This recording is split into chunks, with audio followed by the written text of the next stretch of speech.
International Monetary Fund criticism. One criticism about International Monetary Fund is it serves wealthy countries. In quota system, voting power is determined by the amount of money that each country pays into IMF quota system. So it is not a democratic system. United States is the largest shareholder, which hold more than 60% of the total voting power. So it is not possible to take an important decision without US consent.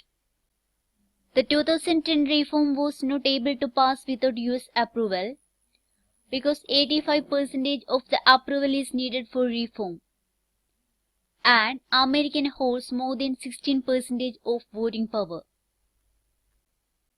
There are 189 members in IMF, but USA, Japan, China, Germany, United Kingdom, France, which are wealthiest countries, contain more than 40% of quotas and more than 38% of voting share. Interest of investors and bankers from these rich countries are put above the needs of world majority from underdeveloped countries. International Monetary Fund conditionality. IMF does not require collateral, that means a security pledged for the repayment of a loan. When a country borrows from International Monetary Fund, its government agrees to adjust its economic policies. And this is called as conditionalities. So examples of International Monetary Fund conditionalities: reduce corruption, improvement in human rights, reduction in domestic spending, and privatization of public service.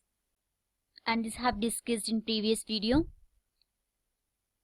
Reduction in domestic spending and privatization of public service can create adverse effect in receive country. Conditionalities retard social stability and hence inhibit the stated goals of the International Monetary Fund. Structural adjustment programs of International Monetary Fund can lead to an increase in poverty in receipt country. These programs can counteract with political institutions in domestic country. Receipt countries can be forced to cut down spending in crucial area also, such as education and health. And the receipt countries may be forced for the privatization of strategically vital natural resources such as water. Overseas Development Institute conclusions. Overseas Development Institute, or ODI, this is an independent research institute on international development and humanitarian issues, founded in 1960. ODI conducted its research in 1980 and pointed to main criticism of International Monetary Fund. These are the main points. Developed countries were seen to have a more dominant role and control over less developed countries, or LDCs. Second, the fund worked on the incorrect assumption that all payment disequilibria were caused domestically, and the International Monetary Fund did not distinguish sufficiently between disequilibria with predominantly external as opposed to internal causes. But economic instability can be created by both external and internal causes. But IMF always demanded structural adjustment program based on the assumption that payment disequilibria were caused domestically.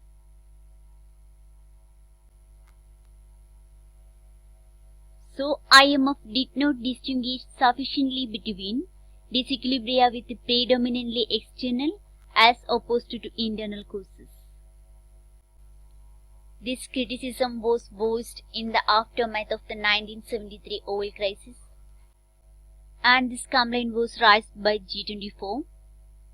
G24 was established in 1971 to coordinate the positions of developing countries on international monetary and development finance issues and to ensure that their interests were adequately represented in negotiation on international monetary matters.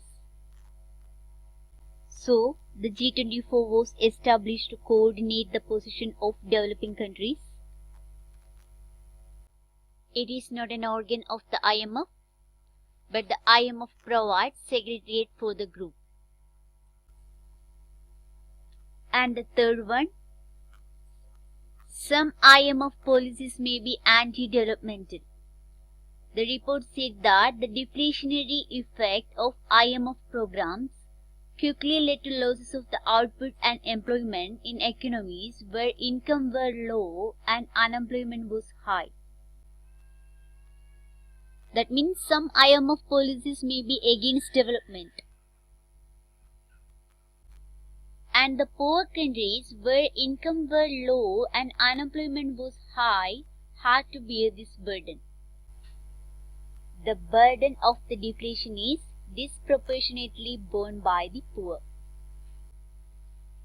And the IMF policies lack a clear economic rationale. Its policy foundation were theoretical and unclear.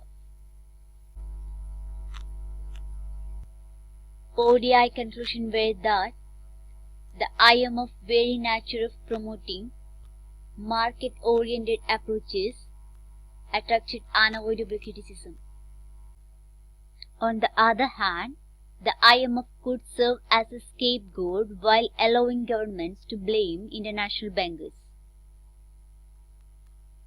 The ODI considered that the IMF was insensitive to political aspiration of LDCs, or least developed countries, while its policy conditions were inflexible. IMF should be criticized for its market-oriented approaches, and there is a chance that IMF could serve as a scapegoat while allowing government to blame international bankers. If there is any domestic issue, they can deny it and say it is created by IMF policy. And IMF never cared about the political aspiration of least developed countries. International Monetary Fund, surveillance failure. Surveillance means monitoring of the behavior, activities or other changing information for the purpose of managing or protecting them. IMF watches the economic policies of its members and check the potential risks to the world economy. But IMF was not able to check many potential risks to the world economy. IMF was not able to predict major economic crises in the world.